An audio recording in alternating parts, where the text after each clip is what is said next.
Akhirnya, Federal Reserve mengumumkan kebijakan suku bunga dan ternyata lebih agresif dari apa yang dibayangkan oleh para pelaku pasar termasuk para ekonom. Yang kemarin sempat kita bahas yaitu 28 analis dari bank yang memperkirakan hanya 25 basis point, tapi ternyata muncul dengan pemangkasan 50 basis point. Berarti kita tahu bahwa kemarin yang kecenderungan memiliki proyeksi untuk pangkas 50 basis point adalah salah satunya adalah JP Morgan. Ada 2 dari 28 analis tersebut. Nah, pertanyaan berikutnya adalah yang paling mudah. Kalau misalkan Fed melakukan pemangkasan agresif, kira-kira dampaknya ke bank sentral lain seperti apa dan bagaimana BOE nanti malam menyikapinya? Itu yang kita coba lihat dari ulasan berikut ini. Oke, so Fed memilih jalur untuk memangkas lebih agresif dan itu langsung dilakukan dengan pemangkasan 50 basis point. Ini persis dengan apa yang pernah terjadi tahun 2001 dan 2007, persis dengan riwayat yang pernah terjadi, walaupun tidak ada yang menyangka. Karena alasannya sederhana, bagi para analis menunjukkan bahwa tidak ada alasan yang tepat untuk Fed memangkas terlalu agresif di putaran pertama siklus pemangkasan tahun ini. Nah, hanya saja ternyata Fed lebih memilih jalur biarkan mereka memangkas dengan 50 basis point dan sehingga berikutnya tidak perlu melakukan pemangkasan yang lebih agresif, malah bisa saja lebih kecil, disesuaikan dengan kondisi ataupun keadaannya. So, kalau kita lihat economic calendar, berarti dari 5,5% turun ke 5,0%. Berarti kisarannya mungkin ada di kisaran 5 ataupun 4,75 sampai 5,00%. Nah, kalau misalkan lihat dari dot plotnya, sebetulnya sudah sesuai dengan apa yang kita perkirakan sebelumnya, teman-teman. Banyak para analis ataupun para pelaku pasar yang mengharapkan setidaknya dot plotnya memberikan kesempatan untuk melakukan pemangkasan lanjutan at least sampai ke akhir tahun di tahun 2024 ini dan juga dilanjutkan dengan tahun 2025. Dan ternyata bayangkan, di sisi kiri saya memiliki dot plot terakhir di FOMC bulan Juni 2024. Lalu kemudian di sisi kanan, kita mendapatkan juga area yang kita sebut dengan dot plot terbaru yang baru saja dirilis tadi malam. So, perhatikan. Dari sebelumnya, proyeksi bulan Juni adalah 5,1% menjadi 4,4%. Jelas di situ ada perubahan yang signifikan dan berarti sekitar 75 atau bahkan 100 basis point. Dan itu yang akan terjadi berikutnya, teman-teman. Jadi kalaupun misalkan kita anggap September 50 basis point, berarti masih ada sisa 50 basis point yang akan dilakukan di bulan November dan juga Desember.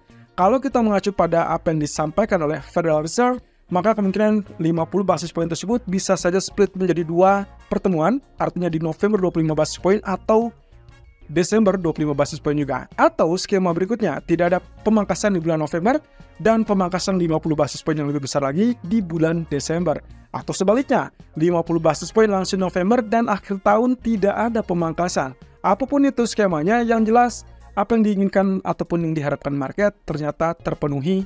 Ya, bisa dibilang 3/4-nya. Sayangnya yang tidak terpenuhi saat ini adalah ya, mereka masih memperkirakan harusnya masih bisa 125 basis point. Itu berarti kalau misalkan terjadi 125 basis point, ya kita bisa berharap mungkin November atau Desembernya 50 basis point, sisanya 25 basis sisanya 50 basis point di pertemuan terakhir. Artinya kalau November 50, ya berarti ditambahkan dengan September 50, berarti sisa 25 basis point itu akan terjadi di bulan Desember. Nah, hal yang paling menggembirakan adalah siklus tersebut tidak berhenti di akhir tahun 2024, melainkan sampai ke tahun 2025. Perhatikan dot plot kembali. 4,1% waktu proyeksi bulan Juni kemarin. Tapi kemudian di bulan September diperbaharui menjadi 3,4%. Artinya lagi-lagi 100 basis point dan itu berarti mengharapkan adanya 25 kali 4 pertemuan berikutnya di tahun 2005 akan terjadi pemangkasan semua. Ya, 25 basis point setiap pertemuan di kuartal pertama, saya rasa ini akan memberikan kesempatan yang cukup bagus untuk indeks saham rally lebih dekat lagi dan bahkan persis dengan apa yang kita kupas sebelumnya, bahwa ini berarti langsung mendekati dengan kondisi window dressing. Tanpa perlu berlama-lama menunggu November, bisa saja hal tersebut sudah akan terjadi di Oktober ataupun di awal Oktober. Nah, bahkan tadi malam, termasuk pagi ini pun kita sudah melihat indeks saham seperti Dow Jones, S&P 500 atau bahkan Nasdaq sekalipun mereka terjadi gap up dan mereka menyambut dengan euforia yang sangat fantastis untuk siklus penurunan suku bunga tersebut. Bagaimana dengan emas? Emas tersyok-syok memang tertahan di zona 2600 lalu kemudian turun sampai 2546 tapi kemudian rebound kembali detik ini sampai 2575.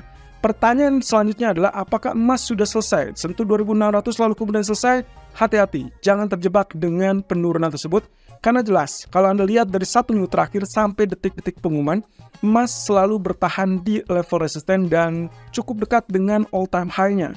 Sehingga akhirnya, kalau misalnya kita lihat hanya naik 2.600 kemudian dia turun, maka Anda tahu, itulah kesempatan Anda untuk mencari level buy on dip ataupun buy on correction, karena berikutnya yang akan terjadi adalah siklus penurunan suku bunga itu akan sama efeknya seperti halnya pada saham.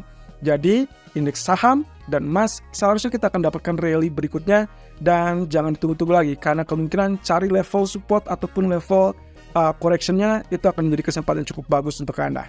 Apalagi kalau misalkan .Fed menunjukkan 2025 pun akan dilanjutkan dengan penurunan suku bunga. Nah, terkait dengan hal tersebut, proyeksi ekonomi juga patut diperhatikan persis dengan apa yang kemarin kita bahas juga. Yang diharapkan oleh market adalah adanya pengakuan ataupun adanya, ya mungkin proyeksinya diturunkan lah. Kalau misalkan market sudah mendapatkan hal tersebut, berarti euforianya adalah mengembirakan. Artinya tidak ada hal yang terlalu mengecewakan di situ. Kalau misalnya kita lihat lagi, di situ adalah proyeksi untuk GDP. Mungkin ini yang relatif lebih stabil dibandingkan proyeksi bulan Juni yang lalu. Tapi perhatikan, dengan unemployment rate ataupun tingkat pengangguran termasuk juga inflasi PCE-nya. Mereka memperkirakan proyeksi untuk adanya kenaikan dari tingkat pengangguran dari 4,2% sebelumnya atau bahkan di bulan Juni kemarin untuk 2024-nya diperkirakan 4%. Tapi kita tahu bersama bahwa 2 bulan ini sudah dapat di 4,3 dan 4,2. Jadi proyeksi Fed untuk yang terbaru adalah sampai akhir 2024 mereka memperkirakan tingkat pengangguran akan naik ke 4,4%. Sementara di tahun 2025-nya mereka memperkirakan akan juga stabil di 4,4%. Padahal sebelumnya mereka hanya memperkirakan ada kenaikan 4,2%. Oke, sementara itu inflasi PCE juga akan jauh lebih stabil, lebih turun. Dari sebelumnya proyeksi Juni adalah 2,6%, ternyata mereka memperkirakan ada penurunan ke 2,3% di akhir tahun 2024. Sementara di tahun 2025-nya akan terjadi penurunan signifikan ke 2,1%. Nah, ini bayangkan. Berarti artinya proyeksi untuk inflasinya sudah cukup bagus dan mereka memutuskan untuk menurunkan suku bunga itulah untuk menetralisir atau meredam gejolak yang ada di pasar tenaga kerja. Well, apapun itu teman-teman, ini artinya apa yang sempat kita bahas dalam 1 atau bahkan 2 bulan terakhir dan lebih intens lagi dalam 1 minggu terakhir, berarti sudah dapat sinyal ataupun clue tambahan yang lebih clear, sehingga ini adalah kesempatan untuk kita bereaksi positif terhadap pasar dan berarti dolar akan melemah ke depannya. Ya, ini pengecualian ya. Kalau misalkan terjadi di bulan November terkait dengan Pilpres Amerika, apakah Donald Trump atau Kamala Harris yang menang. Tapi dengan proyeksi tersebut, maka dipertegas lagi oleh Powell bahwasanya mereka hanya mengindikasikan dari kondisi ekonomi, bukan terkait dengan politik. Di sisi lain, CME Fed Oscills berikutnya adalah di pertemuan 7 November. Ternyata langsung ngegas begitu saja untuk pemangkasan berikutnya 25 basis poin diperkirakan akan terjadi dan itu adalah sebesar 67% peluangnya, sementara untuk 50 basis poin ada 32 poin sekian persen. Artinya di sini balik lagi persis dengan apa yang sempat terjadi pada CME Fed Oscills bulan September kemarin teman-teman. Sampai detik terakhir sampai menjelang pertemuan tidak ada yang dominan, maka hati-hati, kemungkinan kita akan dapatkan antara 25 versus 50 basis poin versi kedua alias ya kita lakukan perdebatan di situ dan itu semuanya sudah diperjelas oleh pernyataan Powell. Semuanya akan dilakukan pertemuan demi pertemuan dan itu semua akan bergantung pada data ekonomi. So, dari bulan September ini sampai ke bulan November tanggal 7 berarti akan ada beberapa data ekonomi termasuk itulah 2 kali non-farm payroll, 2 kali inflasi CPI, dan mungkin 3 kali data PCE, atau mungkin 2 kali data PCE. Nah, berarti data-data tersebut akan menjadi cerminan ataupun rujukan bagi Federal Reserve berikutnya. So, persis dengan apa yang terjadi dalam bulan September, maka perhatikan secara berturut-turut level ataupun harga yang terjadi dan terbentuk semasa 2 bulan ke depan, termasuk juga data-data ekonomi yang terjadi pada Amerika. Nah, satu sisi berarti ekspektasi yang sudah terjadi, 3 bank sentral sudah melakukan pemangkasan suku bunga sesuai ekspektasi dan kita tinggal lihat nanti sore ataupun nanti malam apakah Bank of England akan menahan suku bunganya atau terpicu untuk melakukan pemangkasan tambahan seperti yang disinyalkan oleh Federal Reserve. Rasa-rasanya sih agak mustahil untuk Bank of England, tapi mungkin kita akan dapat kejutan. Nah, sisi lain adalah selain BOE, besok juga kita akan dapatkan BOJ, Bank of Japan yang juga diperkirakan mempertahankan suku bunga. Satu sisi teman-teman, yang harus diamati kita sudah dapatkan data inflasi dari zona Eropa dan juga zona Inggris kemarin. sebelum atau beberapa jam sebelum keputusan suku bunga dari Federal Reserve. Yang didapatkan adalah inflasi dari zona Inggris ternyata bisa dibilang stabil dan bahkan basis bulanannya kecenderungan naik. Sementara inflasi dari zona Eropa kecenderungan turun. So, kalau begini, berarti ekspektasinya adalah untuk nanti malam, kemungkinan BOF ataupun Bank of England akan tetap mempertahankan suku bunga. Dan saya tidak mengharapkan ada tambahan ataupun ada statement yang relatif ke arah dovish. Itu artinya, pound sterling, walaupun pagi ini kita merekomendasikan untuk melakukan sell, hati-hati, di malam hari bisa saja rebound kalau misalkan ternyata betul perkiraannya mereka unchanged. Yang kedua adalah pejabat ataupun bahkan bank sentral sendiri mempertahankan sikap hawkish bahwa mereka tidak perlu terburu-buru untuk melakukan pemangkasan suku bunga lanjutan. Ini yang cukup menarik. PBOC ataupun People Bank of China dan juga Bank of Japan baru akan melakukan pertemuan besok atau lebih tepatnya mengumumkannya besok. Karena hari ini pun adalah hari pertama dari Bank of Japan. Pertemuan mereka akan mencoba berdebat ataupun berdiskusi kira-kira apakah lakukan kenaikan lanjutan atau tidak. Kira-kira kapan mereka akan lakukan kenaikan atau tidak. Nah, yang jadi permasalahan di sini adalah kabar terbaru pagi ini, saya mendapatkan kabar terkait dengan Hong Kong. Bank Sentral Hong Kong melakukan pemangkasan 50 basis point setelah mereka mengetahui FOMC memutuskan pemangkasan yang agresif 50 basis point. So, pertimbangannya adalah mereka akan menormalisasi market dan menenangkan market termasuk nilai tukarnya. Nah, satu sisi teman-teman, kita tahu kaitannya dengan Hong Kong Bank Sentral, berarti kita kaitkan dengan Hang Seng yang bergerak positif untuk pagi ini sampai tembus level 18.000, which is good. Tapi masalah PBOC yang diperkirakan besok akan mempertahankan tingkat suku bunga acuannya, kemungkinan kita mungkin berkaca pada Hong Kong. Apakah ini akan menjadi pemicu bahwa Bank Sentral China pun akan melakukan pemangkasan atau tidak? Ada beberapa alasan dan juga ada beberapa pengamat yang menilai kemungkinan PBOC besok bisa saja melakukan pemangkasan 25 basis point. Ini yang cukup menarik. Berarti Hang Seng berpotensi untuk mengalami kenaikan kembali. Bagaimana dengan BOJ?